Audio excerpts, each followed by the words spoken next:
യഥാർത്ഥത്തിൽ ഓഷ്യൻ എക്കോണമിയുടെയും multiple side of ocean, port അല്ലെങ്കിൽ കണക്റ്റഡ് ലോജിസ്റ്റിക്സ് അങ്ങനെ വരുന്ന ബ്ലൂ എക്കോണമിയുടെ ടോട്ടാലിറ്റി എടുത്ത് കൃത്യമായി പോസ്റ്റ്മോർട്ടം ചെയ്ത് നമ്മൾ പഠിച്ചാൽ ഒരു എഞ്ചിനീയറിംഗ് കോളേജും പൊട്ടത്തില്ല. ഇതുമായി ബന്ധപ്പെട്ട് ഒട്ടേറെ മേഖലകൾ ഉണ്ട്, ഒട്ടേറെ തൊഴിലവസരങ്ങളുണ്ട്. ഓഷ്യൻസ് ഓഫ് ഓപ്പർച്യൂണിറ്റീസ് എന്നാണ് ഞങ്ങളിതിനെ വിശേഷിപ്പിക്കപ്പെടുന്നത്, അല്ലെങ്കിൽ കടലോളം അവസരങ്ങൾ എന്നാണ് വിശേഷിപ്പിക്കുന്നത്. നിങ്ങൾ എന്തിനെ തൊട്ടാലും അതെല്ലാം ഓപ്പർച്യൂണിറ്റിയാണ്. ഓക്കെ, അത്ര ഓപ്പർച്യൂണിറ്റി. പക്ഷേ ഇത് വല്ലതും നടക്കുമോ എന്നാണ് സാധാരണക്കാർ ചോദിക്കുന്നത്. അതെ അതെ, ശരിയാ. എന്ത് ചെയ്യണം സർക്കാരുകൾ, അതായത് കേന്ദ്ര സർക്കാരും സംസ്ഥാന സർക്കാരും ഒക്കെ കൈകോർത്ത് മുന്നോട്ട് പോകേണ്ട ഒരു സാഹചര്യമാണ്. എനിക്ക് തോന്നുന്നു കേന്ദ്ര സർക്കാരും സ്റ്റേറ്റ് സർക്കാരും തമ്മിൽ അങ്ങനത്തെ ഈ ഡെവലപ്മെന്റിന്റെ കാര്യത്തിൽ ഒരു ഡിസ്പ്യൂട്ട് ഉണ്ട് എന്ന് എനിക്ക് തോന്നുന്നില്ല.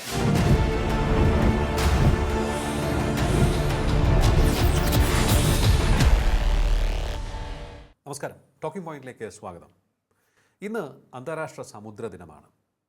സമുദ്രവുമായി ബന്ധപ്പെട്ട് രാജ്യത്തിൻ്റെ വികസനം സ്വപ്നം കാണുന്ന ഭരണകൂടമാണ് നമ്മുടെ രാജ്യത്തിനുള്ളത്, സംസ്ഥാനത്തിനുള്ളത്. കാരണം വിഴിഞ്ഞത്തിലൂടെ കേരളത്തെ വികസനത്തിൻ്റെ മറ്റൊരു പന്ഥാവിലെത്തിക്കും എന്ന് നമ്മുടെ ഭരണകർത്താക്കളും വിദഗ്ധരും ഒരുപോലെ പറയുന്നു. അതുപോലെ തന്നെ നമ്മുടെ കേന്ദ്ര സർക്കാർ മുന്നോട്ട് വയ്ക്കുന്നതും ഇതേ രീതിയിലുള്ള പദ്ധതികളാണ്.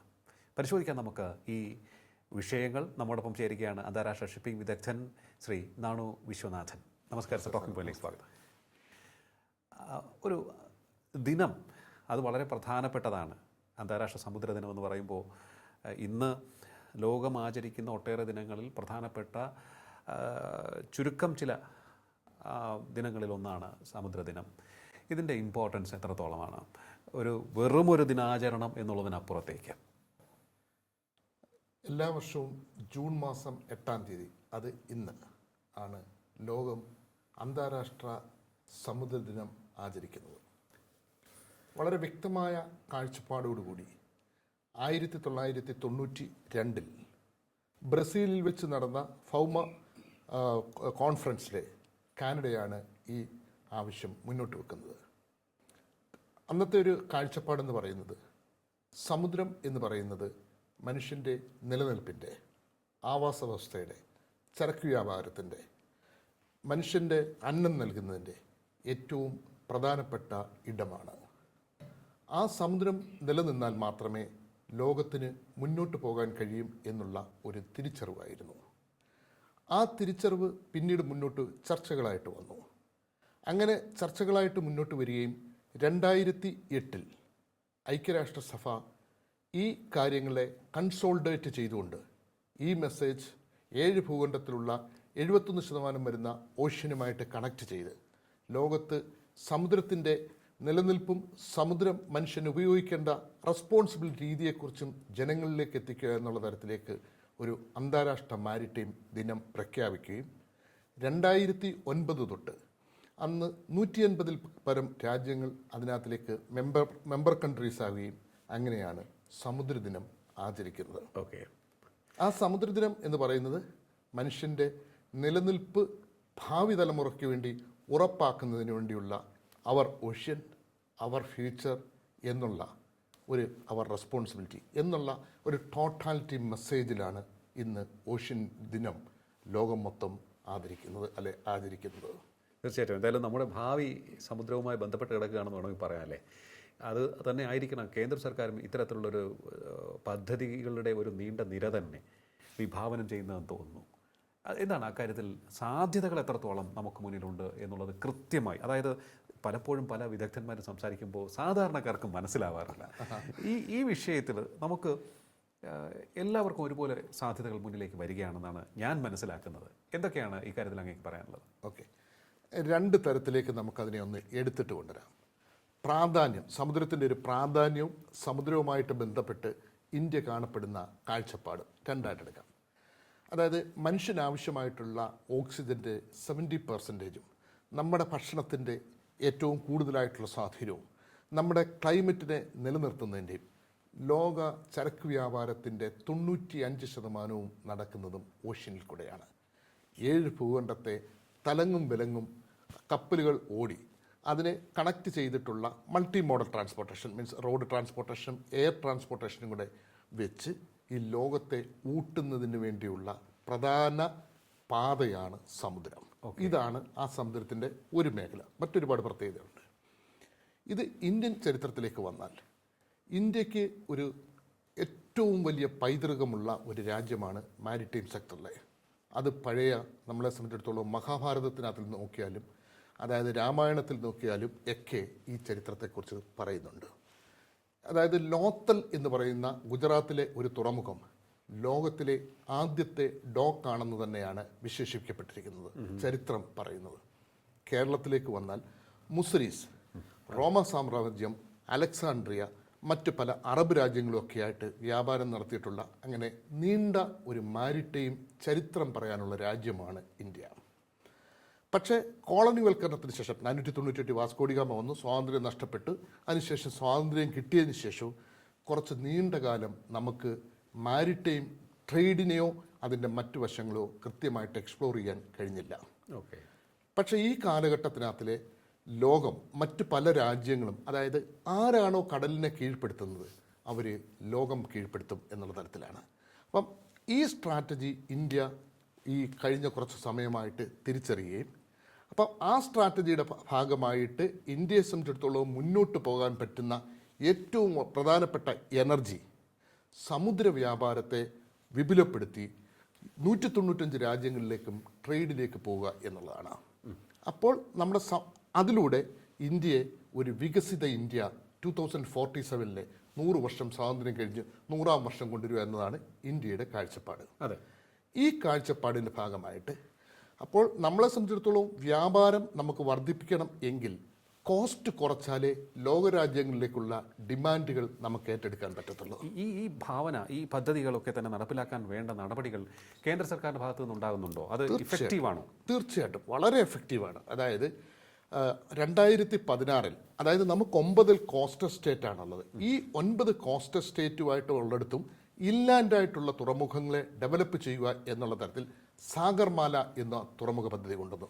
നിലവിലുള്ള പോർട്ടുകളെ നവീകരിക്കുക, പുത്തൻ വലിയ വലിയ പോർട്ടുകൾ ഉണ്ടാക്കുക. ഇപ്പോൾ ബോംബെ തന്നെ വാദ്വാൻ എന്ന് പറഞ്ഞുകൊണ്ട് ഒരു വലിയ പോർട്ട് വരുന്നു. പല നമ്മളുടെ പിന്നെ പോർട്ടുകൾക്കുള്ള സപ്പോർട്ട് കൊടുക്കുന്നു, ഫണ്ട് കൊടുക്കുന്നു.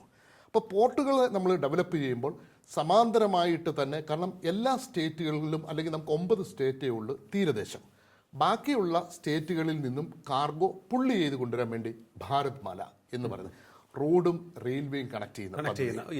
ഓക്കെ, അപ്പോൾ അത് കഴിഞ്ഞപ്പോൾ നമുക്ക് കണക്ടിവിറ്റിയുടെ വരുന്നു. അപ്പോൾ കണക്ടിവിറ്റി ഡെവലപ്പ് ചെയ്യുന്നതിനോടൊപ്പം തന്നെ നമ്മളെ സംബന്ധിച്ചിടത്തോളം ഈ കാർഗോ ഉൽപ്പാദനം നടത്തി അതിൻ്റെ cost, logistics cost, transportation cost, right ടൈമിൽ പ്രോഡക്റ്റ് എത്തിക്കുന്നതിൻ്റെ കോസ്റ്റ് കുറച്ച് കൊടുക്കണം. അപ്പോൾ അതിനെന്ത് ചെയ്യണം? സമൂഹത്തെ എഡ്യൂക്കേറ്റ് ചെയ്യണം, വെയർ ഹൗസുകൾ ഉണ്ടാക്കണം, ലോജിസ്റ്റിക്സ് പാർക്കുകൾ ഉണ്ടാക്കണം, ഇൻഡസ്ട്രിയൽ പാർക്കുകൾ ഉണ്ടാക്കണം. അതിനുവേണ്ടി ഗവൺമെൻറ് ലോജിസ്റ്റിക്സ് പോളിസി ഉണ്ടാക്കി.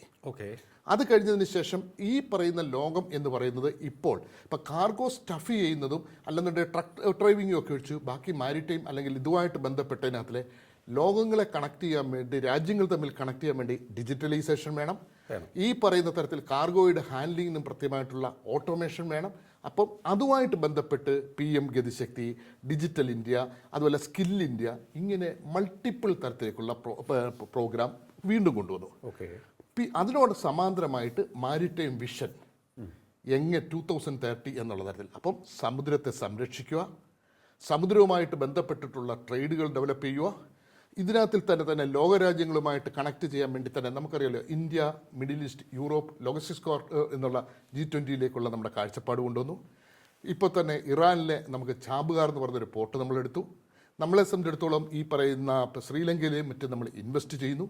ഇപ്പോൾ ഏറ്റവും ലേറ്റസ്റ്റ് ആയിട്ട് വന്നാൽ ഇന്ത്യ മറ്റ് രാജ്യങ്ങളുമായിട്ടുണ്ടാക്കപ്പെടുന്ന ട്രീറ്റുകൾ, which comprehensive economic partnership agreement.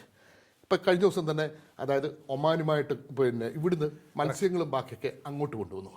അവിടുന്ന് പ്രോഡക്റ്റ് ഇങ്ങോട്ട് രണ്ട് സൈഡിലേക്കുമുള്ള ട്രാൻസ്പോർട്ടേഷൻ കൊടുക്കുമ്പോൾ 2 രാജ്യത്തിനും ഗുണമാവുന്നു. ഇപ്പം ഇന്ത്യയും UAEയും തമ്മിൽ ഇതിന് മുമ്പേ ഉണ്ടാക്കി. ഇപ്പോൾ അടുത്തതായിട്ട് അമേരിക്കയും യൂറോപ്പും. ഇതിൻ്റെ മെറിറ്റ് ഉള്ളതോടൊപ്പം തന്നെ ഡിമെറിറ്റ്സുകൾ ഉണ്ട്. ഞാനതിനെ മറച്ചു വെച്ചുകൊണ്ടല്ല പറയുന്നത്. അപ്പം നമുക്ക് ഇങ്ങനെ മുന്നോട്ട് കാർഗോ കൊടുക്കാൻ പറ്റുമ്പോൾ ഗ്രാമത്തിൽ ഉൽപ്പാദനം ഉണ്ടാവും. ഉൽപ്പാദനം ഉണ്ടാകുമ്പോൾ പ്രോഡക്റ്റ് ഉണ്ടാവും. പ്രോഡക്റ്റ് ഉണ്ടാകുമ്പോൾ പ്രോഡക്റ്റിന് പാക്കിംഗ് വേണം, മാർക്കിംഗ് വേണം, അതിനാവശ്യമായിട്ടുള്ള തൊഴിലവസരങ്ങൾ ക്രിയേറ്റ് ചെയ്യും. അപ്പോൾ ഇത്രയും തൊഴിലവസരങ്ങൾ ഇതുമായി ബന്ധപ്പെട്ടുണ്ട്. അനേക ലക്ഷം അതായത് നമ്മൾ സാധാരണക്കാർ ഒരു വാർത്തയിലൂടെ ശ്രദ്ധിക്കുമ്പോൾ തുറമുഖവുമായി ബന്ധപ്പെട്ട് സംസാരിക്കുമ്പോൾ ചരക്ക് നീക്കം അത് മാത്രമാണ് എല്ലാവരും മനസ്സിലേക്ക് ഓടിയെത്തുന്നത്. അല്ലെങ്കിൽ പാസഞ്ചർ ഷിപ്പുകൾ ഇപ്പോൾ കുറവാണല്ലോ. അപ്പോൾ അല്ലെങ്കിൽ അത് പക്ഷേ ഇതുമായി ബന്ധപ്പെട്ട് ഒട്ടേറെ മേഖലകൾ ഉണ്ട്, ഒട്ടേറെ തൊഴിലവസരങ്ങളുണ്ട്. അതായത് ഓഷ്യൻസ് ഓഫ് ഓപ്പർച്യൂണിറ്റീസ് എന്നാണ് ഞങ്ങളിതിനെ പിന്നെ വിശേഷിപ്പിക്കപ്പെടുന്നത്, അല്ലെങ്കിൽ കടലോളം അവസരങ്ങൾ എന്നാണ് വിശേഷിപ്പിക്കുന്നത്. നമ്മളുടെ ഇടയിൽ സംഭവിച്ചു പോയിട്ടുള്ള ഒരു ധാരണ പശവ് മാത്രമാണ് തുറമുഖം എന്ന് പറയുന്നത്. അതായത് ഈ കാർഗോ ഹാൻഡിൽ ചെയ്യുന്നു, ഫിഷറീസ്, അല്ലെങ്കിൽ വലിയ കുറേ എക്യുപ്മെൻറ്റ്സ്, കുറച്ച് ഓഫീസേഴ്സ്, അല്ലെങ്കിൽ കസ്റ്റംസ്, അങ്ങനെയല്ല. അതായത് ഒരു തുറമുഖം എന്ന് പറയുന്ന, അല്ലെങ്കിൽ ആ തുറമുഖവുമായിട്ട് ബന്ധപ്പെട്ട സമുദ്രവുമായിട്ട് ബന്ധപ്പെട്ട് വിദ്യാഭ്യാസ രംഗം, അതുമായിട്ട് ബന്ധപ്പെട്ടുള്ള തൊഴിൽ രംഗം, ബിസിനസ് രംഗം, ഇൻഡസ്ട്രി, നിയമം, ഓഷ്യനോഗ്രാഫി, അതുമായിട്ട് ബന്ധപ്പെട്ട ബയോഡൈവേഴ്സിറ്റി, പിന്നെ ഗ്രീൻ എനർജി, അതിൻ്റേതായിട്ടുള്ള IT, അതിൻ്റേതായിട്ടുള്ള പ്രോസസ്സിംഗ് യൂണിറ്റ്, എണ്ണ ഉൽപ്പാദനം, പിന്നെ ഗ്രാമം തൊട്ട്, അതായത് നിങ്ങൾ എന്തിനെ തൊട്ടാലും അതെല്ലാം ഓപ്പർച്യൂണിറ്റിയാണ്. ഓക്കെ, അത്ര ഓപ്പർച്യൂണിറ്റി. നമ്മളിപ്പോൾ ഇപ്പോഴും നമുക്ക് ഒരു നിർഭാഗ്യവശാൽ നമ്മുടെ സ്റ്റേറ്റിലായാലും രാജ്യത്തായാലും ഈ തുറമുഖത്തെയും വലിയ കടലിനെയും കണ്ടിട്ട് ഇത് എനിക്ക് വലിയ റോളില്ലാത്ത ഒന്നാണെന്ന് എന്നുള്ള തരത്തിലേക്കാണ്. അങ്ങനെയല്ല. യഥാർത്ഥത്തിൽ ഓഷ്യൻ എക്കോണമിയുടെയും multiple side of ocean, port, അല്ലെങ്കിൽ കണക്റ്റഡ് ലോജിസ്റ്റിക്സ്, അങ്ങനെ വരുന്ന ബ്ലൂ എക്കോണമിയുടെ ടോട്ടാലിറ്റി എടുത്ത് കൃത്യമായി പോസ്റ്റ്മോർട്ടം ചെയ്ത് നമ്മൾ പഠിച്ചാൽ ഒരു എഞ്ചിനീയറിംഗ് കോളേജും പൂട്ടത്തില്ല. ഓക്കെ, ഒരു വിദ്യാഭ്യാസ സ്ഥാപനത്തിലും കുട്ടികൾ കുറയത്തില്ല. ഗ്രാമത്തിൽ ഇപ്പോൾ തൊഴിലുറപ്പ് പദ്ധതിയിൽ നമ്മൾ തൊഴിൽ കൊടുക്കുന്ന മാതിരി, അല്ലെങ്കിൽ കുടുംബശ്രീയെ നാം ഉപയോഗിക്കുന്നത് തൊട്ട് നമ്മുടെ നാട്ടിലെ സാധാരണ വാഹനങ്ങൾ ഓടിക്കുന്നവർ തൊട്ട് ഇനിയും ജോലിയിലേക്ക് ഹൈക്കിലേക്ക് പോകണമെങ്കിൽ UN പോകാൻ സാധ്യതയുണ്ട്, നമുക്ക് അവസരമുണ്ട്. IMO, ഇൻ്റർനാഷണൽ മാരിടൈം ഓർഗനൈസേഷൻ എന്ന് പറയുന്നതാണ് ലോകത്തുള്ള ഷിപ്പിങ്ങിൻ്റെ കംപ്ലീറ്റ് ആയിട്ടുള്ള ഒരു അതോറിറ്റി ആയിട്ട് ലോകരാജ്യങ്ങൾ അംഗീകരിക്കുന്നത്. IMO ഉണ്ട്, വേൾഡ് കസ്റ്റംസ് ഉണ്ട്, ബിംകോ, അതായത് ഷിപ്പിൻ്റെ ഓണേഴ്സിൻ്റെ ബാക്കിയുള്ള വെസലെ ഓപ്പറേറ്റേഴ്സിൻ്റെ ഉണ്ട്, ഇൻഷുറൻസുമായിട്ടുള്ള P&A ക്ലബ്ബ് എന്ന് പറയുന്നുണ്ട്. ഇത് അങ്ങനെ ഏറ്റവും ഉയർന്നത്. ഇപ്പം നമ്മൾ ഒരു സിവിൽ സർവീസിൽ എഴുതിയാൽ പോലും ഒരാൾക്ക് കിട്ടുന്ന IAS IPS നാട്ടിൽ നിൽക്കുമ്പോൾ ഇത് 195 രാജ്യമുള്ള 7 ഭൂഖണ്ഡത്തിൽ പോകാൻ പറ്റുന്ന ഏറ്റവും ഹയസ്റ്റ് നിങ്ങളുടെ ഒരു ജന്മത്ത് ലോകം എക്സ്പ്ലോർ ചെയ്യാൻ മാരിടൈം. ഇപ്പം ഞാൻ മാരിടൈം ലോ കഴിഞ്ഞിട്ട് arbitration, international maritime law arbitration ചെയ്യുന്ന ഒരാളാണ്. ഞങ്ങൾ എടുക്കുന്നത് നിയമം എന്ന് പറഞ്ഞ് UN ഫോർമുലേറ്റ് ചെയ്തേക്കുന്ന ട്രീറ്റിയുടെ അനുസരിച്ച്, യുണൈറ്റഡ് നാഷൻ്റെ convention of the law of the sea അനുസരിച്ച് സീ നിയമങ്ങളെ കുറിച്ചിട്ടുള്ളത്, അവിടുത്തെ മാരിടൈം, അതായത് സീഫെയേഴ്സ് പോകുന്ന മാരിടൈം ലേബർ കൺവെൻഷനെ കുറിച്ച്, സാധനങ്ങൾ കയറ്റിക്കൊണ്ട് പോകുമ്പോൾ carriage of goods sea by ആക്ടിനെ കുറിച്ച് നിയമരംഗത്ത് തന്നെ അങ്ങനെ. ഇനി ജസ്റ്റ് ഒരു എക്സാമ്പിളിൽ കൂടെ എത്ര ഓപ്പർച്യൂണിറ്റി കിട്ടുമെന്ന് ഞാൻ പറയാം. ലോക ചരക്ക് വ്യാപാരത്തിൻ്റെ 95%, അല്ലെങ്കിൽ ഇന്ത്യയിലായാൽ പോലും 95% നടക്കുന്നത് കടൽ മുഖാന്തരമാണ്. ആ കടൽ മുഖാന്തരത്തിൽ നമുക്ക് എളുപ്പം മനസ്സിലാക്കാൻ വേണ്ടി പറയാം. തിരുവനന്തപുരത്ത് നമ്മുടെ വിഴിഞ്ഞത്ത് വന്ന ഒരു പോർട്ടിൽ, വിഴിഞ്ഞം തുറമുഖത്ത് വന്ന ഒരു കപ്പലാണ് MSC ഐറിന. ഇന്ന് ലോകത്തെ മെഡിറ്ററേനിയൻ ഷിപ്പിംഗ് കമ്പനിയുടെ ലോകത്തിലെ ഏറ്റവും വലിയ ഇന്നത്തെ കപ്പലാണ് MSC ഐറിന. 24,000 ശിഷ്ടം, ഞാൻ 24,000 റൗണ്ട് ഫിഗർ ആയിട്ട് എടുക്കുന്നു. 24,000 കണ്ടെയ്നർ ആണ് ആ ഷിപ്പിൽ. ആ ഷിപ്പിൻ്റെ നീളം 396 കിലോമീറ്റർ, മീറ്റർ ഏകദേശം 400 മീറ്റർ എന്നുണ്ടോ, ഹാഫ് കിലോമീറ്റർ 100 മീറ്റർ കുറവ്. അതിൽ 24,000 കണ്ടെയ്നർ മുകളിലേക്ക് സ്റ്റാക്ക് ചെയ്തിരിക്കുന്നു. അതെ, ആ 24,000 കണ്ടെയ്നർ, ഒരു കണ്ടെയ്നർ എന്ന് പറഞ്ഞാൽ 20 അടി നീളം, 8 അടി വീതി, 8 അടി പൊക്കം, അല്ലെങ്കിൽ ഹൈ ക്യൂബ് ആണെങ്കിൽ അല്ലെങ്കിൽ 8.6 എന്നുള്ളത് 9.6 എന്നുള്ള അല്പ വ്യത്യാസം. അത്രയും ബോക്സിനകത്തിലെ കാർഗോ ഉൽപ്പാദിപ്പിച്ച് അതിനെ കണ്ടെയ്നറിനകത്ത് സ്റ്റഫ് ചെയ്ത് അത് കൃത്യമായിട്ട് ലാഷ് ചെയ്ത് സെക്യൂർ ചെയ്ത് അതിനെ ട്രക്കിൽ കയറ്റി പോർട്ടിൽ കൊണ്ടുവന്ന്, അപ്പം കാർഗോ ഉൽപ്പാദനത്തിൽ ഓപ്പർച്യൂണിറ്റി വന്നു, കാർഗോ പാക്ക് ചെയ്യുന്നതിനകത്തിൽ വന്നു, മാർക്ക് ചെയ്ത് ലേബൽ ചെയ്തു, ഇത് ലോഡ് ചെയ്ത് ട്രക്കെ കയറ്റി പോർട്ടിൽ കൊണ്ടുവന്ന് ഡോക്യുമെൻറ്റേഷൻ നടത്തി കസ്റ്റംസ് ക്ലിയറൻസ് നടത്തി അടുത്ത വരുന്ന ഷിപ്പേലെ ക്രെയിനേലോ അതിൻ്റെ എക്യുപ്മെൻറ്റ്സോ വെച്ചിട്ടുള്ള സ്ട്രെഡേഴ്സോ വെച്ച് കൊടുത്ത് വേറൊരു രാജ്യത്തെത്തിച്ച് അവിടെ അത് ഇറക്കി അവിടുന്ന് ഇത് വെയർഹൗസിൽ എത്തിച്ച് ഒരാളുടെ നമ്മുടെ എന്താ ലുലു മാതിരിയുള്ള സ്ഥാപനത്തിൻ്റെ ട്രെയിലെത്തുമ്പോൾ എന്തുമാത്രം മാൻ പവർ, എത്ര ടെക്നോളജി, എത്ര കമ്മ്യൂണിക്കേഷൻ, എത്ര എൻജിനീയറിങ്. ഇവിടെ ഇഷ്യൂസ് ഉണ്ടാകുമ്പം ലീഗൽ എഗ്രിമെൻറ്റും കോൺട്രാക്റ്റും ബാക്കിയൊക്കെ നിങ്ങളെപ്പോലുള്ള മാധ്യമപ്രവർത്തകരെ സംബന്ധിച്ചിടത്തോളം മാരിടൈമുമായിട്ട് ബന്ധപ്പെട്ട മൾട്ടിപ്പിൾ തലത്തിലുള്ള ജേർണലിസം എന്തുമാത്രം ഇതിൻ്റെ റിസർച്ച് ഒരു സാധനം പാക്ക് ചെയ്യണമെങ്കിൽ ഇപ്പം പോർട്ടിൻ്റെ ഓപ്പർച്യൂണിറ്റിയെ നിങ്ങൾ ആ വിഷനിൽ കാണണം. അതിന് ഒരു നല്ല എഞ്ചിനീയറിംഗ് കോളേജിലെ നല്ലൊരു വിദ്യാർത്ഥിക്ക് ആ പാക്ക് ചെയ്യുന്നതിൻ്റെ ഡിസൈൻ ഉണ്ടാക്കുക എന്ന് പറയുന്നത് തന്നെ ഒരു വലിയ വർക്കാണ്. നമ്മൾ സാധാരണ കുമ്പിൾ കുത്തുന്ന പാക്കിംഗ് ആയിട്ട് കാണരുത്. നമുക്ക് വരുന്ന നമുക്കറിയാലോ, ഒരു ഗോൾഡ് വരുന്ന ഒരു സാധനത്തിൻ്റെ പാക്കിങ്ങിൻ്റെയൊക്കെ ക്യൂട്ട്നെസ്, ഒരു പെർഫ്യൂം വരുന്നത്. അപ്പോൾ ഇതുപോലെ ടെലിവിഷൻ കൊണ്ടുപോകുന്നത് അത് ബ്രേക്ക് ആകരുത്. അതെ. അപ്പോൾ എത്ര ജൈജാൻറ്റിക് ആയിട്ടുള്ള ഓപ്പർച്യൂണിറ്റിയാണ്. ഇതെല്ലാം പഠിക്കുമ്പം എഡ്യൂക്കേഷൻ ഓപ്പർച്യൂണിറ്റി ഇല്ലേ? കറക്റ്റ്. സ്കൂളുകൾക്ക് ഓപ്പർച്യൂണിറ്റി ഇല്ലേ? കോളേജുകൾക്ക് ഓപ്പർച്യൂണിറ്റി ഇല്ലേ? ട്രെയിനിങ് സെൻറ്റേഴ്സിനില്ലേ? ഈ പറയുന്ന ഇന്റേൺഷിപ്പിന് ഓപ്പർച്യൂണിറ്റീസ് ഇല്ലേ? ഇതുമായിട്ട് ബന്ധപ്പെട്ടിട്ടുള്ള തരത്തിലേക്കുള്ള കാർഗോ പ്രൊഡക്ഷൻ ചെയ്യുമ്പോഴും ബാക്കിയൊക്കെ എനർജി വേണ്ടേ, ഇലക്ട്രിസിറ്റി വേണ്ടേ? അപ്പോൾ എനർജിയും ബാക്കിയുള്ളതിന് അതിൻ്റെ ആൾട്ടർനേറ്റീവ്സ്, ഇത് മാനേജ് ചെയ്യാൻ വേണ്ടി ആൾക്കാർ വേണ്ടേ, അതിൻ്റെ അഡ്മിനിസ്ട്രേഷൻ വേണ്ടേ? ഇനി കടലും തുറമുഖവും ബാക്കിയായിട്ട് ബന്ധപ്പെട്ട് എന്തുമാത്രം ടൂറിസമാണ്. കറക്റ്റ്. അതുമായിട്ട് ബന്ധപ്പെട്ട് നമ്മൾ കിടക്കുന്നത് 3 ട്രില്യൺ ആൾക്കാരാണ് കോസ്റ്റൽ ഏരിയയിൽ മാത്രം താമസിക്കുന്നത്. അപ്പം അവരുടെ ഈ പറയുന്ന അവരുമായിട്ട് ബന്ധപ്പെട്ട് നമുക്കറിയാമല്ലോ, ഫിഷർമാൻ കമ്മ്യൂണിറ്റിക്ക് ഇത് കിട്ടുന്നത്. അവർ ഫിഷ് കൊണ്ടുവന്നു കഴിഞ്ഞാൽ അതിനെ കൃത്യമായിട്ട് പാക്ക് ചെയ്ത് അല്ലെ പ്രോസസ്സ് ചെയ്ത് അത് പാക്ക് ചെയ്ത് അല്ലെങ്കിൽ അതിൽ ആ റോയായിട്ട് തന്നെ അതിനെ ട്രാൻസ്പോർട്ട് ചെയ്ത് കൊണ്ടുപോകുന്നത്. ഇത് കൊണ്ടുവരുന്നതിനകത്ത് ഇത് ചീത്തയാകുന്ന കാർഗോ ആണല്ലോ പെട്ടെന്ന്. അതുമായിട്ട് ബന്ധപ്പെട്ടുള്ള റീഫർ ട്രക്കുകളുടെയും കോൾഡ് സ്റ്റോർ എന്താണ് അവസരമില്ലാത്തത് എന്ന് പറഞ്ഞാൽ എനിക്ക് ഒറ്റ വാക്കിലോ 2 വാക്കിലോ പറഞ്ഞു തീർക്കാൻ പറ്റും. അവസരങ്ങളെ കുറിച്ച് അവസാനിക്കില്ല. ഞാൻ ഈ ഭൂമിയെ കുറിച്ചിട്ട് മൊത്തം പറഞ്ഞാലേ പറ്റത്തുള്ളൂ. കാരണം ഞങ്ങൾ അതിന്റെ അബ്സല്യൂട്ട് പ്രാക്ടിക്കൽ സൈഡിൽ നിന്ന് വരുന്നവരാ. അല്ല പുസ്തകമോ അക്കാഡമിക് അല്ല, ഞങ്ങൾ അക്കാഡമിക് ഇല്ലാത്തവരല്ലെന്നല്ല പറഞ്ഞു. കാരണം അതിന്റെ മൾട്ടിപ്പിൾ സ്ഥലത്തിലേക്ക് നിന്ന് ഇതൊരു തപസ്യയായിട്ട് എടുത്തിട്ട് തൻ്റെ ജീവിതം, ഇപ്പം ഞാൻ തന്നെ എന്നെ സംബന്ധിച്ചിടത്തോളം മാരിടൈം ഈ ബ്ലൂ എക്കോണമി എൻ്റെ പ്രാണനായിട്ട് ഞാൻ കൊണ്ടു നടക്കുന്ന ഒരാളാണ്. അങ്ങനെ നമ്മൾ അതിനകത്തിലേക്ക് ഇറങ്ങിച്ചെന്നും നമ്മളത് മനസ്സിലാക്കുകയാണെങ്കിൽ നമുക്ക് മനസ്സിലാക്കാൻ പറ്റും ലോകത്ത് ഏറ്റവും കൂടുതൽ ഓപ്പർച്യൂണിറ്റി ഉള്ളത്.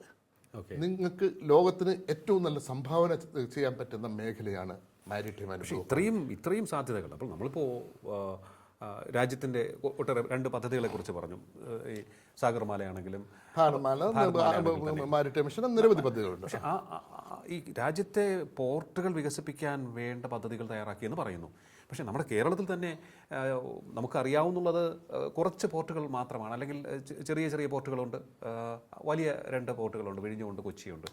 ഇതിനെല്ലാം കേന്ദ്രത്തിൻ്റെ വിഹിതം കിട്ടുന്നുണ്ടോ? അല്ലെങ്കിൽ ആ പദ്ധതികൾ നമ്മൾ പ്രയോജനപ്പെടുത്തുന്നുണ്ടോ? കൊല്ലത്തുണ്ട് പോർട്ടുണ്ട്, അങ്ങനെ ഉള്ള സ്ഥലങ്ങളൊക്കെ തന്നെ വികസിപ്പിക്കാൻ. അതെ, ഈ കേരളത്തെ ഞാൻ വിശേഷിപ്പിക്കുന്ന ഇരട്ടച്ചങ്കന്ന അല്ലെങ്കിൽ ഇരട്ട എഞ്ചിനുള്ള ഒരു സ്ഥലമായിട്ടാണ്. അതിൽ ഒരു എഞ്ചിനാണ് വിഴിഞ്ഞം.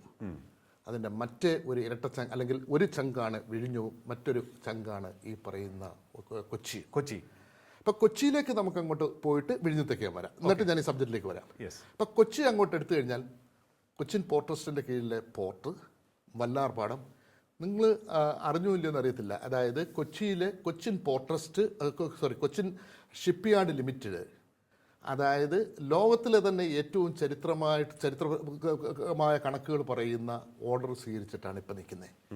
23,000 കോടി രൂപയുടെ ഓർഡറാണ് അതായത് ഈ കൊച്ചിയിൽ ഷിപ്പ്യാർഡിൽ തന്നെ ഇപ്പോൾ കിട്ടിയിരിക്കുന്നത്. CMA CGM എന്ന് പറയുന്ന ലോകത്തിലെ ഏറ്റവും വലിയ ഷിപ്പിംഗ് കമ്പനികൾ, MSC മേഴ്സ് കഴിഞ്ഞാൽ CMA CGM ഫ്രാൻസ് ബേസ്ഡ് ആയിട്ടുള്ളതാണ്. അവരുടെ കപ്പലുകൾ ഉണ്ടാക്കാൻ വേണ്ടി, ഹയുണ്ടയുടെ കപ്പലുകൾ ഉണ്ടാക്കാൻ വേണ്ടി, നേവിയുടെ കപ്പലുകൾ ഉണ്ടാക്കാൻ വേണ്ടി. അപ്പോൾ 23,000 കോടി രൂപയുടെ പ്രോജക്റ്റ് കൊച്ചിൻ ഷിപ്പ്യാർഡ് ലിമിറ്റഡിനകത്തിൽ വരുന്നു. ഇത്രമാത്രം കപ്പൽ നിർമ്മിക്കാൻ ഇനിയും ഇപ്പോൾ ഇന്ത്യയുടെ ഒരു ചരിത്രം നോക്കിയാൽ ലോകത്തിന് ആവശ്യമായിട്ടുള്ള ഷിപ്പുകളുടെ ഏകദേശം 1% നിർമ്മിക്കുന്നത്. പക്ഷേ ഇന്ത്യയുടെ പ്ലാൻ 2047 ആകുമ്പോഴത്തേക്ക് നമ്മളെ സംബന്ധിച്ചിടത്തോളം ലോകത്തിലെ 5 ഷിപ്പ് നിർമ്മാണ കമ്പനികളിലെ പ്രധാനി ആകണം എന്നുള്ളതാണ്. കാരണം അത്ര റെപ്യൂട്ടഡ്, അത്ര സ്കിൽഡായി നമ്മുടെ കൊച്ചിൻ ഷിപ്പ്യാർഡ് എന്ന് പറഞ്ഞാൽ സമരങ്ങളൊന്നും ഇല്ല. സമരമൊക്കെ വേറെ തരത്തിലാണ്, അവിടെ വളരെ പ്രോഗ്രസീവാണത്. അതുമായിട്ട് കണക്റ്റഡ് ആയിട്ട് വരുന്ന ഒരു ഓപ്പർച്യൂണിറ്റി കേരളത്തെ കൃത്യമായിട്ട് ഫോക്കസ് ചെയ്തിട്ട് എടുത്താൽ അതിൻ്റെ എഞ്ചിനീയറിംഗ്, IT, എത്രമാത്രമായി. അതായത് ഇപ്പോൾ ഇത്രയും നാൾ ഉണ്ടായിരുന്നതിനേക്കാൾ കൂടുതൽ ഓപ്പർച്യൂണിറ്റി വരാൻ പോകും. ഓപ്പർച്യൂണിറ്റി കാരണം പലപ്പോഴും നമ്മൾ വിഴിഞ്ഞത്തെ കുറിച്ച് മാത്രമേ സംസാരിക്കുന്നുള്ളൂ. ഇനി ബാക്ക് ടു നമുക്ക് വിഴിഞ്ഞത്തേക്ക് വന്നാലോ? കൊച്ചിയിലെ തന്നെ, പിന്നെ കൊച്ചിയിൽ തന്നെ മട്ടാഞ്ചേരി എടുത്ത ടൂറിസം നമ്മളെ സംബന്ധിച്ചിടത്തോളം, കൊച്ചിയിലെ സംബന്ധിച്ചിടത്തോളം Bolgatty pass, Periyar, Vallarpadam container terminal, Okay. കൊച്ചിയുടെ മാരിടൈം സംസ്കാരം, ഇതിനെ എല്ലാം കൂടെ നമുക്ക് അങ്ങോട്ട് പൂള് ചെയ്തിട്ട് എടുക്കുകയും ഈ പറയുന്ന കൊച്ചിയോട് ചേർന്ന് കിടക്കുന്ന ആലപ്പുഴയും നമുക്ക് അങ്ങോട്ട് പകർന്ന മൂന്നാറും ഇവിടെ അടുത്ത് കിട്ടുന്ന ടൂറിസം, അതെ, അതിൻ്റെ സറൗണ്ടിങ്സ് മൊത്തം വരുന്ന ഒരു വലിയ എൻജിൻ അല്ലെങ്കിൽ ഒരു ചങ്കല്ല ഇന്ത്യ, കേരളത്തിൻ്റെ അല്ല ഇന്ത്യയുടെ തന്നെ പറയാം. തെക്കോട്ട് വന്നാലോ വിഴിഞ്ഞത്തേക്ക് വന്നാലോ, വിഴിഞ്ഞത്തേക്ക് വന്നു കഴിഞ്ഞാൽ ലോകത്തിൻ്റെ ഇതേ തരത്തിൽ തന്നെ അറബിക്കടലിൻ്റെ മാറിടത്തിൽ ലോകത്തിൻ്റെ ഏത് ഭാഗത്തേക്കും വെസലുകൾക്ക് പോകത്തക്ക തരത്തിൽ കിടക്കുന്ന ഒരു കവാടം. സൗത്ത് ഏഷ്യയിലേക്ക് പോകണമെങ്കിലും മിഡിൽ ഈസ്റ്റിലേക്ക് പോകണമെങ്കിലും യൂറോപ്പിലേക്ക് പോകണമെങ്കിലും എവിടത്തേക്ക് പോകണമെങ്കിലും ഇനിയും നിർമ്മിക്കാൻ പോകുന്ന വലിയ വെസലുകൾക്ക് നമുക്കിവിടെ അബ്സോർവ് ചെയ്യാൻ അല്ലെങ്കിൽ നമുക്ക് ബർത്ത് കൊടുക്കാൻ പറ്റും. നമ്മുടെ ഇനിയും ബർത്ത് പൂർണ്ണമായിട്ടില്ലല്ലോ. ഇല്ല, അപ്പോൾ 2 ബർത്ത് ആയിട്ടേ ഉള്ളൂ. നമ്മൾ ഒരുപാട് മുന്നോട്ട് പോകണം, അതിലേക്ക് ഞാൻ വരാം. നോക്കൂ, നമുക്ക് കന്യാകുമാരി ത്രിവേണി സംഗമം തൊട്ട് ഇങ്ങോട്ട് കിടക്കുന്ന ചൊവ്വര, നമ്മുടെ പൂവാറ്, നമ്മുടെ ഈ പറയുന്ന കോവളം, ശംഖുമുഖം, വർക്കല, ഇങ്ങോട്ട് കിടക്കുന്ന ടൂറിസം ഹബ്ബ്, ഹിൽ സ്റ്റേഷന്, എല്ലാ ബ്രെയിൻ്റെയും കേന്ദ്രമായിട്ടുള്ള സെക്രട്ടേറിയറ്റ് ഉൾപ്പെടെയുള്ള യൂണിവേഴ്സിറ്റികൾ, എന്തോ ഒരു തലമാണ് നമുക്കിവിടെ കിടക്കുന്നത്. ഈ കേരളം എന്ന് പറയുന്ന മാരിടൈം അനാട്ടമിക്കകത്തിലേക്ക് വിഴിഞ്ഞമെന്ന് പറയുന്നതും കൊച്ചി എന്ന് പറയുന്ന ഇതിനോട് ചേർന്ന് സാർ മുമ്പേ പറഞ്ഞ മാതിരിയുള്ള ചെറു തുറമുഖങ്ങളായിട്ടുള്ള 17 മറ്റ് ഓർഗൻ ഇവിടെ കിടക്കുക. കൊല്ലത്ത് കിടക്കുന്നു, ആലപ്പുഴ കിടക്കുന്നു, കോഴിക്കോട് കിടക്കുന്നു, നമ്മളെ അഴീക്കൽ, പിന്നെ ചെറു തുറമുഖങ്ങൾ, ഹാർബറുകൾ, അതിനെ ഇങ്ങോട്ട് കണക്ട് ചെയ്തുകൊണ്ട് വരാൻ പറ്റുന്ന മറ്റ് വെയിൻ അങ്ങോട്ട് കൊടുക്കുവാണ്. 44 നദികൾ, 34 തടാകങ്ങൾ വേറെയും വന്ന് കയറുന്നു. ഇതിനോടൊപ്പം തന്നെ ഈ 600 കിലോമീറ്റർ തീരദേശമുള്ള ഈ പ്രദേശത്തിനകത്തിൽ 4 വലിയ എയർപോർട്ടും വന്ന് ബ്ലെൻഡ് ആവുന്നു. അപ്പോൾ എങ്ങനെയാണ് നമ്മൾ ഇതിനെ പാകപ്പെടുത്തിയെടുക്കുന്നത്? അതാണ് സർ. ഇപ്പോൾ ഇത്രയും അവസരങ്ങളുണ്ട്, ഇത്രയും സാധ്യതകളുണ്ട്, പക്ഷേ ഇത് വല്ലതും നടക്കുമോ എന്നാണ് സാധാരണക്കാർ ചോദിക്കുന്നത്. അതെ, ശരിയാ. എന്ത് ചെയ്യണം സർക്കാരുകൾ, അതായത് കേന്ദ്ര സർക്കാരും സംസ്ഥാന സർക്കാരും ഒക്കെ കൈകോർത്ത് മുന്നോട്ട് പോകേണ്ട ഒരു സാഹചര്യമാണ്. എനിക്ക് തോന്നുന്നു കേന്ദ്ര സർക്കാരും സ്റ്റേറ്റ് സർക്കാരും തമ്മിൽ അങ്ങനത്തെ ഈ ഡെവലപ്മെൻറ്റിൻ്റെ കാര്യത്തിൽ ഒരു ഡിസ്പ്യൂട്ട് ഉണ്ട് എന്നെനിക്ക് തോന്നുന്നില്ല. ഇവിടെ സംഭവിക്കുന്നത് വളരെ സത്യസന്ധമായിട്ട് പറഞ്ഞാൽ എന്തെന്നറിയോ, ഒന്ന്, ഇപ്പം തന്നെ വിഴിഞ്ഞം തുറമുഖം നമ്മളൊരു ട്രൈ പാർട്ടി എഗ്രിമെൻ്റ് ആയിട്ട് തുടങ്ങി 10 വർഷമായി. ഇപ്പോൾ സാർ എന്നോട് ചോദിക്കുന്നത് ഇത് ഞങ്ങൾക്ക് വല്ലതും കിട്ടുമോ എന്തെങ്കിലും ചോദിക്കുന്നത്, അവിടെ കപ്പൽ വന്നു പോയി, സ്റ്റാറ്റിസ്റ്റിക്സ് നല്ലതാണ് ട്രാൻഷൻ. പക്ഷേ ഈ തുറമുഖത്തിൻ്റെ സമാന്തരമായിട്ട് തന്നെ ഉൽപാദനവും വിദ്യാഭ്യാസവും ടൂറിസവും മറ്റു തരത്തിലേക്കുള്ള കാര്യങ്ങളുടെ മുന്നോട്ട് പോകുമ്പോഴേ ഇത് ജനത്തിന് പ്രയോജനമുള്ളൂ. അല്ലേ? വെയർഹൗസിംഗ് നടക്കുന്നത്, ട്രാൻസ്പോർട്ടേഷൻ നടക്കണം, അങ്ങനെ ഒരുപാട് എല്ലാ കാര്യങ്ങളും, വിദ്യാഭ്യാസത്തിന്. അപ്പോൾ ഇവിടെ ഇനിയും ചെയ്യേണ്ട ഒരു കാര്യം, സ്റ്റേറ്റ് ഗവൺമെൻറ് ആയാലും അല്ലെങ്കിൽ വിഴിഞ്ഞം മാനേജ് ചെയ്യപ്പെടുന്ന വിസിലായാലും അല്ലെങ്കിൽ അദാനി പോർട്ട് അതോറിറ്റി ആയാലും അവർ പറയണം, അടുത്ത ഇത്ര വർഷത്തിനുള്ളിലേക്ക് ഞങ്ങൾ ഇങ്ങനെ മാർക്കറ്റിംഗ് പ്ലാൻ ഉണ്ട്, ഇങ്ങനെയുള്ള വെസലുകൾ വരും, ഇത്ര ബർത്തുകൾ വരും. ഇതിൻ്റെ അനുസരിച്ചിട്ട് വേണം നമ്മുടെ അപ്പുറത്ത് നമുക്ക് സമാന്തരമായിട്ട് കാർഗോ ഉൽപ്പാദനം, ഒറ്റ ദിവസം കൊണ്ട് കാർഗോ ഉൽപ്പാദനം നടത്താൻ പറ്റത്തില്ല. പോർട്ടിനൊരു ഇൻഫ്രാസ്ട്രക്ചർ വേണ്ട, അതേ തരത്തിൽ തന്നെ കാർഗോ ഉൽപ്പാദനത്തിനകത്തിലും അതിന് അവയർനെസ് കിട്ടാൻ വേണ്ടിയും അതിനാവശ്യമായ ടെക്നോളജി ഡെവലപ്പ് ചെയ്യാനും ബാക്കിയുള്ള തരത്തിലുള്ള കാര്യങ്ങൾ വേണം. ഇത് ഇനിയും അടിയന്തരമായിട്ട് ചെയ്യേണ്ട ഒരു കാര്യം. അല്ലെങ്കിൽ ഗവൺമെൻറ് അദാനി പോർട്ടിനോട് ചോദിക്കേണ്ട കാര്യം, what is your next plan? Planning board പറയണം, അല്ലെ വിസിൽ പറയണം, അല്ലെ വിഴിഞ്ഞം പറയണം, എന്താണ് അടുത്തത്? എങ്കിലേ നമുക്ക് ജനങ്ങൾക്ക് മറുപടി കൊടുക്കാൻ പറ്റത്തുള്ളൂ. ഞങ്ങൾ ഏത് ബിസിനസ്സിന് വേണ്ടി തയ്യാറാകണം, ഏതൊക്കെ ഇൻഡസ്ട്രിക്ക് ഓപ്പർച്യൂണിറ്റീസ് ഉണ്ട്, എവിടത്തേക്കൊക്കെയാണ് കാർഗോ അയക്കാനുള്ള സാധ്യതകളുള്ളത് എന്ന് വെച്ചാൽ അവരുടെ പണിയെല്ലാം മാർക്കറ്റിംഗ് ചെയ്ത് തരട്ടെ. പക്ഷേ ഇന്ന വെസൽ ഓപ്പറേഷൻസ് ഉണ്ട്, എക്സിം ട്രേഡ് ഇപ്പോൾ ഓപ്പൺ ചെയ്യും, ഇത്ര വെസലുകൾ ഇവിടെ വരാൻ വേണ്ടിയുള്ള സാധ്യതയുണ്ട്. അപ്പോഴാണ് നമുക്ക് പ്ലാൻ ചെയ്യാൻ പറ്റുന്നത്. ഓക്കെ, ലോകരാജ്യങ്ങളിലേക്ക് ഇന്നടുത്ത് ഡിമാൻഡുണ്ട്, ഇത്ര കണ്ടെയ്നർ എത്തിച്ചു കഴിഞ്ഞാൽ വെസലുകൾ കിട്ടും, വെസലുകൾ കിട്ടിയാൽ നമുക്ക് കൊടുക്കാൻ വേണ്ടി പറ്റും, അല്ലെങ്കിൽ നമുക്ക് അതിൻ്റെ ഉൽപ്പാദനം തുടങ്ങാം, അല്ലെങ്കിൽ റോ മെറ്റീരിയൽസ് കൊണ്ടുവന്നിട്ട് നമ്മളെ സംബന്ധിച്ചിടത്തോളം വാല്യൂ ആഡഡ് പ്രോഡക്റ്റ് ഉണ്ടാക്കി ലോകരാജ്യത്തേക്ക് വിൽക്കാം. അപ്പം ഒന്ന് അവർ ചെയ്യണം. പക്ഷേ ഇപ്പോഴത്തെ ഞാൻ വളരെ പ്രതീക്ഷയിലാണ്. എന്താന്ന് പറഞ്ഞാൽ ഇപ്പോഴത്തെ നമ്മുടെ ചീഫ് മിനിസ്റ്ററും ഈ പറയുന്ന ഗവൺമെൻറ്റും, കാരണം നേരത്തെ കണ്ടല്ലോ ഈ തുറമുഖ വകുപ്പ് എന്നൊക്കെ പറയുന്നത് ഏറ്റവും ചെറിയ പാർട്ടിയും കഴിഞ്ഞ പ്രാവശ്യം വന്നപ്പം കുറച്ച് നാൾ ഇടതുപക്ഷത്തിൻ്റെ CPM ഏറ്റെടുത്തു. ഒരു ഇമ്പോർട്ടൻസ് കൊടുക്കാത്ത രീതിയിലായിരുന്നു പലപ്പോഴും പോകുന്നത് പറഞ്ഞു. പക്ഷേ ഈ പ്രാവശ്യത്തെ ഒരു കാര്യം, ആദരണീയനായിട്ടുള്ള ചീഫ് മിനിസ്റ്റർ അതായത് ആദ്യം വന്നപ്പം തന്നെ ഓഷ്യൻ എക്കോണമിയെ ചേർത്ത് പിടിച്ചുകൊണ്ട് ഇൻ്റഗ്രേറ്റ് ചെയ്തുകൊണ്ട്, അതായത് കോസ്റ്റൽ ട്രാൻസ്പോർട്ടേഷനെയും കോസ്റ്റൽ ടൂറിസത്തെയും ഇൻലാൻഡ് വാട്ടർ വേസിനെയും മൾട്ടിപ്പിൾ തലമായിട്ടുള്ള മാരിടൈമിൻ്റെ ഓരോ തലത്തെയും ചേർത്ത് പിടിച്ചുകൊണ്ട് കേരളത്തെ ഒരു സമുദ്ര എക്കോണമിയിലേക്ക് കൊണ്ടുവരുന്നു എന്ന് പറഞ്ഞപ്പോൾ കേരളത്തിലുള്ള മലയാളി മാത്രമല്ല ലോകത്തുള്ള, കാരണം ഞാൻ ലോകരാജ്യങ്ങളിൽ ഇടപെടുന്ന ഒരാളാണ്, ലോകത്തുള്ള മലയാളികൾക്കെല്ലാം ഒരു വലിയ പ്രതീക്ഷയിലേക്ക് മാറി. പക്ഷേ ഇത് കൃത്യമായിട്ട് നടക്കണമെങ്കിൽ ഇത് ഓരോ വ്യക്തിയും തൊട്ട് ഗവൺമെൻറ്റിലുള്ള എല്ലാവരും വ്യക്തി തൊട്ട് ചിന്തിക്കണം. ഇത് എൻ്റെയും എൻ്റെ കുഞ്ഞുങ്ങളുടെയും ഭാവി തലമുറയുടെയും ഈ രാജ്യത്തിൻ്റെ ബ്രെഡും ബട്ടറും ആണ് എന്നുള്ളതും, അതുകൊണ്ട് റെസ്പോൺസിബിളായിട്ട്, കാരണം പോർട്ട് മാനേജ് ചെയ്യുക, ലോജിസ്റ്റിക്സ് മാനേജ് ചെയ്യുക, മാരിടൈം സെക്ടർ മാനേജ് ചെയ്യുക എന്ന് പറയുന്നത് കൃത്യമായ എക്സ്പെർട്ടൈസ്, കൃത്യമായിട്ട് എങ്ങനെയാണ് അന്താരാഷ്ട്ര ട്രേഡ് നടക്കുന്നത്, നാഷണൽ ട്രേഡ് നടക്കുന്നത് എങ്ങനെ, ഫോറിൻ ട്രേഡ് പോളിസീസ് എങ്ങനെ, കസ്റ്റംസ് എങ്ങനെ, നിയമം എങ്ങനെ, ഷിപ്പിംഗ് വോയേജ്, ഇത് ഓരോന്നും വ്യത്യസ്ത സ്ഥലമാണ്. അതാത് മേഖല, ഇവിടെ അക്കാഡമിക് ക്വാളിഫിക്കേഷൻ അല്ല വേണ്ടത്, അതാത് മേഖലയിലെ എക്സ്പെർട്ടൈസ്, വിഷണറീസ്, കാര്യങ്ങളെ കൃത്യമായിട്ട് ഫോർകാസ്റ്റ് ചെയ്യാൻ കഴിവുള്ളവർ, അവരെ നമുക്ക് ലോകരാജ്യങ്ങളിൽ നിന്നും പൂള് ചെയ്ത് അവരുടെ നോളജ്, അത് ഇപ്പോൾ നിർഭാഗ്യവശാൽ ഒത്തിരി പേര് നമുക്ക് കേരളത്തിൽ കാണത്തില്ല, പക്ഷേ മലയാളി ലോകത്തിലെ ഇതിനകത്തിലെ കിങ് മേക്കേഴ്സ് ആയിട്ടുള്ളവരുണ്ട്. ഇവരെ നമ്മൾ പൂള് ചെയ്തിട്ട്, അതായത് ആ നോളജും വിഷനും കൂടെ കൂട്ടിയിണക്കി, ദൈവം നമുക്ക് തന്നേക്കുന്ന പ്രകൃതിയുടെ വിഭവങ്ങളും കൂട്ടിയിണക്കി, സ്റ്റേറ്റ് ഗവൺമെൻറ്റും കേന്ദ്ര ഗവൺമെൻറ്റോട് ഒന്നിച്ച് പോകാൻ വേണ്ടി ശ്രമിക്കുകയും, ഇതിൽ പരിചയം അല്ല ഈ മേഖലയെക്കുറിച്ചിട്ട് ആധികാരികമായിട്ട് അറിയാത്തവർ ഈ മേഖലയിൽ നിന്നും ഒഴിഞ്ഞു മാറി നിൽക്കണം. പറഞ്ഞു മനസ്സിലായി. അങ്ങനെ നമുക്കിത് മുന്നോട്ട് കൊണ്ടുപോകാൻ വേണ്ടി പറ്റുകയാണ് എങ്കിൽ ഇന്നത്തെ നാം നേരിടുന്ന കടം, ഇന്ന് നാം നേരിടുന്ന ബ്രെയിൻ ട്രെയിൻ, എന്തുമാത്രം കുഞ്ഞുങ്ങളാണ് നമ്മളിൽ നിന്നും നാടുവിട്ടു പോകുന്നത്, പ്രയാസം ഒന്ന് മനസ്സിലാക്കണം. ഹോർമീസ് കടലിടുക്കിലെ ഒന്ന് അമർന്നതേയുള്ളൂ. കേരളത്തിൽ നിന്നും ഏകദേശം 4000 കിലോമീറ്റർ അപ്പുറമാണ് ഹോർമീസ് കടലിടുക്ക്. അവിടെ ഒന്ന് അമർന്നു കഴിഞ്ഞപ്പോൾ കേരളത്തിലെ അടുക്കള ക്ഷീണിച്ചു, ചായയുടെ വില കൂടി, ഹർത്താൽ നടന്നു, അന്താരാഷ്ട്ര തലം വരെയും വിറയ്ക്കുന്നു. മിഡിൽ ഈസ്റ്റിലും ബാക്കിയൊക്കെ നമ്മുടെ എത്രയോ സഹോദരങ്ങൾക്ക് അവശ്യ അവിടെ ആവശ്യ സാധനങ്ങളുടെയൊക്കെ. അപ്പം നാം മനസ്സിലാക്കണം എത്രമാത്രമാണെന്ന്. ഇവിടുന്ന് നമ്മളുടെ ചെറുപ്പക്കാരെല്ലാം വെളിയിലേക്ക് പോയി കഴിഞ്ഞാൽ, കോവിഡ് സമയത്ത് നാം കണ്ടതാണ്, അച്ഛന് വയ്യാന്ന് ഇവിടെ നിൽക്കുന്ന സമയത്ത് ഒന്ന് ഓടി വരാൻ നമുക്ക് പ്രയാസമാണ്. പുതിയ സ്റ്റാറ്റിസ്റ്റിക്സ് അനുസരിച്ചിട്ട് കേരളം ഒരുപാട് ഓൾഡ് ഏജ് ആയിട്ടുള്ള ആൾക്കാരുടെ തലത്തിലേക്ക് മാറുകയാണ്. നമ്മുടെ കമ്മ്യൂണിറ്റിയിലെ 25. അപ്പം നമ്മുടെ കുഞ്ഞുങ്ങൾ നമ്മുടെ കൂടെ വേണം. നമ്മുടെ ലക്ഷ്യം അതായത് എന്ന് പറയുന്നത് നമ്മുടെ നാടായിരിക്കണം, നമ്മുടെ കുഞ്ഞുങ്ങളുടെ ജോലിയായിരിക്കണം, നമ്മുടെ നാടിൻ്റെ ബിസിനസ്സാണ്. കടത്തിൽ കുറ്റം പറയുകയല്ല, സപ്പോർട്ട് ചെയ്ത് സ്റ്റേറ്റിനെ മുന്നോട്ട് കൊണ്ടുവരികയാണ്.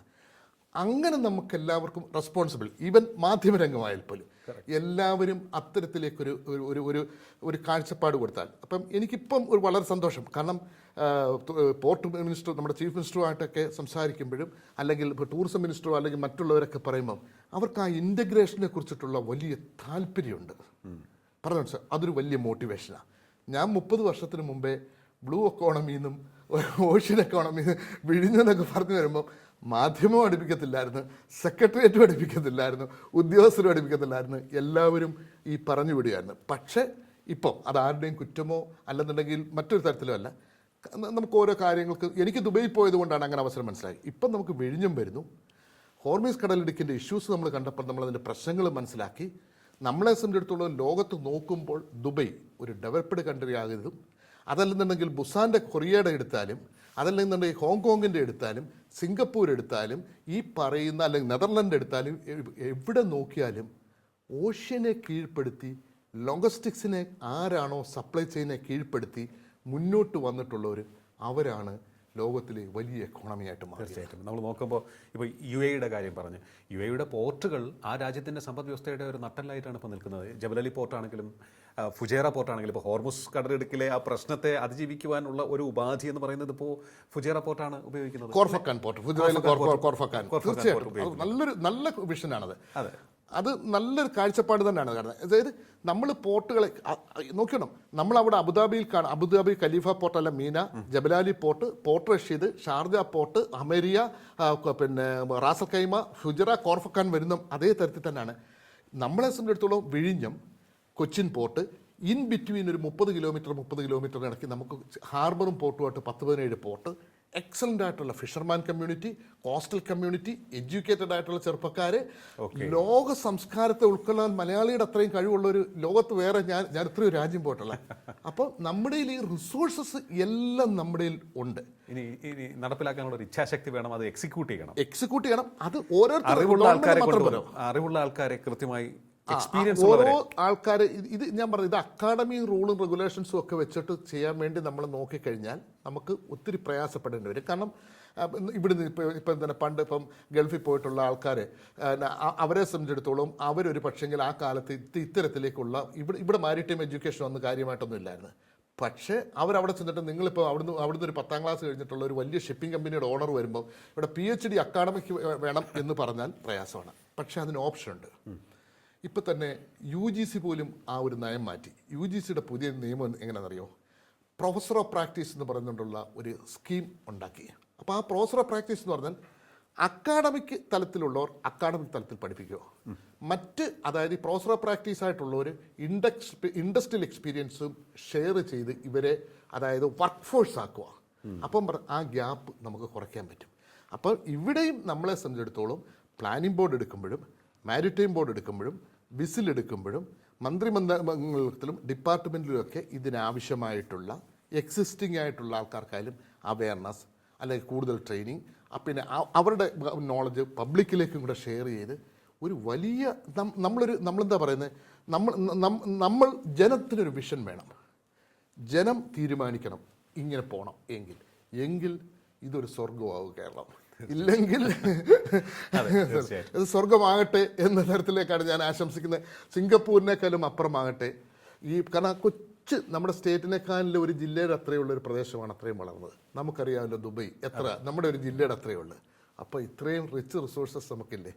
അപ്പം നമുക്ക് പോസിറ്റീവായിട്ട് ചിന്തിക്കാം. തീർച്ചയായിട്ടും നമുക്ക് പോസിറ്റീവായി ചിന്തിക്കേണ്ടിയിരിക്കുന്നു. കാരണം നമ്മുടെ കേന്ദ്ര സർക്കാർ വിഭാവനം ചെയ്യുന്നു 2047 ആകുമ്പോഴേക്കും നമ്മുടെ സമ്പദ് വ്യവസ്ഥയുടെ നട്ടെല്ല് തന്നെ ആയിരിക്കണം മാരിടൈം ഇൻഡസ്ട്രീസ് എന്നുള്ളതാണ്. നമ്മുടെ കൊച്ചിൻ ഷിപ്പ്യാർഡ് വളരുകയാണ്. കപ്പൽ നിർമ്മാണശാല ഒട്ടേറെ പ്രോജക്റ്റുകൾ സ്വന്തമാക്കി മുന്നോട്ട് പോയിക്കൊണ്ടിരിക്കുകയാണ്. 23,000 കോടിയുടെ പ്രോജക്റ്റുകൾ നമുക്ക് സ്വന്തമായിട്ടുണ്ട്. ഇനിയിപ്പോൾ ലോകത്തെ തന്നെ അറിയപ്പെടുന്ന 5 കപ്പൽ നിർമ്മാണ കേന്ദ്രങ്ങളായി അതിലൊന്നായി മാറുവാൻ നമ്മൾ പരിശ്രമിച്ച് മുന്നോട്ട് പോവുകയാണ്. ആ ഒരു ലക്ഷ്യത്തിലേക്ക് കുതിക്കുകയാണ്. ഒപ്പം തന്നെ ഈ വിഴിഞ്ഞത്തിൻ്റെയും മറ്റ് പോർട്ടുകളുടെയും ഒക്കെ തന്നെ സാധ്യതകൾ, ചെറുപോർട്ടുകളുടെയും ഒക്കെ തന്നെ സാധ്യതകൾ നമുക്ക് കൂടുതൽ എക്സ്പ്ലോയിറ്റ് ചെയ്യേണ്ടിയിരിക്കുന്നു. അതിന് വേണ്ട സാധ്യത നമുക്ക് മുന്നിലുണ്ട്. ഭൗതികമായിട്ടുള്ള സാഹചര്യം നമുക്ക് മുന്നിലുണ്ട്. ഇനിയിപ്പോൾ ഇച്ഛാശക്തിയാണ് സർക്കാരുകൾ കാണിക്കേണ്ടത്. അത് വളരെ വേഗത്തിൽ കണക്ടിവിറ്റി, അതുപോലെ തന്നെ വെയർഹൗസിംഗ് ഫെസിലിറ്റി, അതുപോലെ തന്നെ വർക്ക് ഫോഴ്സിനെ തയ്യാറാക്കുക. അങ്ങനെ ഇതുമായി ബന്ധപ്പെട്ട് നമ്മളിപ്പോൾ ഒരു ചെറിയ രീതിയിൽ പറയുന്ന ഒന്നല്ല, അവസരങ്ങളുടെ സമുദ്രമാണ് നമുക്ക് മുന്നിലുള്ളത്. അത് പ്രയോജനപ്പെടുത്തുവാൻ സാധിക്കട്ടെ നമുക്ക് എല്ലാവർക്കും. അങ്ങനെ ഒരു പ്രത്യാശയോടെ ഈ സമുദ്ര ദിനത്തിൽ നമുക്ക് ഈ ചർച്ച അവസാനിപ്പിക്കാം. വളരെയധികം നന്ദി സർ, ഇത്ര സമയം ടോക്കിംഗ് പോയിന്റുമായി സംസാരിച്ചത്. Thank you very much. Talking point ഈ അധ്യായം ഇവിടെ പൂർണ്ണമാകുന്നു. ഇനി അടുത്ത എപ്പിസോഡ് കാണാം നമുക്ക്. നമസ്കാരം.